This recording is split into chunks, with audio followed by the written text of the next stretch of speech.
High, আমরা এখন ready হয়ে চলে যাচ্ছি সবার সাথে, স্টুডেন্ট যারা আছে তাদের সাথে। তা এখন যাব অরবিন্দ পার্কে। তা চলো দেখি আর কে কে আছে। এই তুই কি করছিস? এই তো রেডি হচ্ছে, আমরা তো সবাই ঘুরতে যাবো এখন। কত তোমরা সারাদিন? যাবে না? যাবো তো। চলো চলো রেডি হও তাড়াতাড়ি। আর তোমার?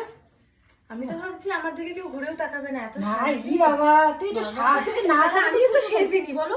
এই দাও তুই তো কিন্তু না সাজাতেই ভালো লাগছে রে। বলছে একটু ফেস পাউডার সবকিছু কাজল টাজল দাও তো, ওর মতন যাতে আমাকে দেখতে লাগে। দেখিস আমার মেকআপ যেন শেষ না হয়ে যায়।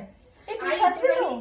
প্রিয়াঙ্কা সিসি ক্রিম আর কি কি আছে, যা যা আছে সবকিছু না, দাও। আমি তো যেতে পারবো না ভাই, তোমরা এমনি চলো, তোমরা এমনি সুন্দর। না না, আমাকে একদম ভালো লাগছে না। ওকে দেখেছো কত সুন্দর লাগছে? আমাকে তোমার যা যা আছে, যা যা মানে ব্রাইট করে সেই সব সবকিছু দাও, আমি সবকিছু একসাথে তুমি দাও। এখন ব্রাইট করে পার্কে যাবে? হ্যাঁ, তাহলে তো তোমার দিকে তাকিয়ে থাকবে, আর আমাদের দিকে আমি কেউ তো তাকাবে? সেটাই চাই, যাতে ওর দিকে কেউ যাতে না তাকায়। বাবা এই দেখ কি বলছে।